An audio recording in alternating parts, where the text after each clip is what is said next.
নমস্কাৰ বন্ধু বান্ধৱীসকল, welcome to amazing astro world. যদি আপুনি এই চেনেলটোত নতুনকৈ আহিছে তেন্তে চেনেলটো ছাবস্ক্ৰাইব কৰি দিব, লগতে বেল আইকনটো প্ৰেছ কৰি দিব।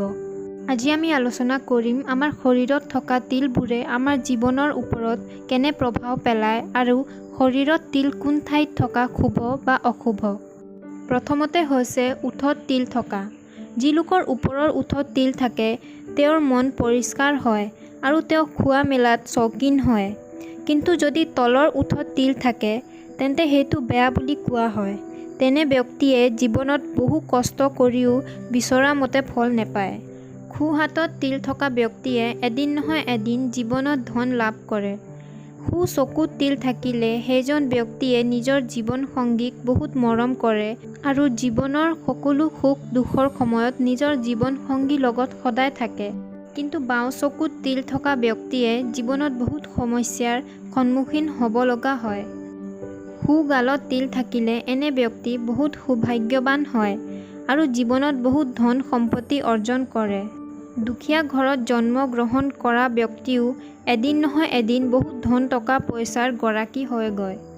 বাওঁ গালত তিল থকা ব্যক্তিয়ে জীৱনত লাগিলে যিমানেই কষ্ট নকৰক কিয় তেওঁ জীৱনত কেতিয়াও সফল হ'ব নোৱাৰে। এনে লোকৰ হাতলৈ টকা পইচা আহে হয়, কিন্তু সেই টকা পইচা তেওঁলোকৰ হাতত বেছি সময়লৈ নাথাকে।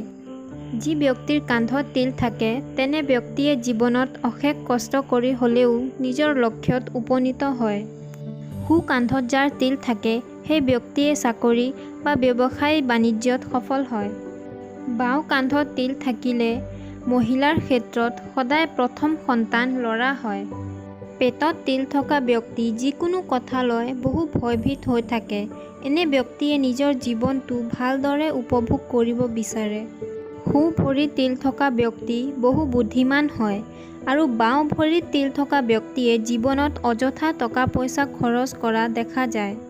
ঠিক আছে বন্ধু বান্ধৱীসকল, আজিলৈ ইমানেই। যদি আপুনি ভিডিঅ'টো ভাল পালে তেন্তে লাইক আৰু শ্বেয়াৰ কৰিব, লগতে চেনেলটো ছাবস্ক্ৰাইব কৰিব। ধন্যবাদ।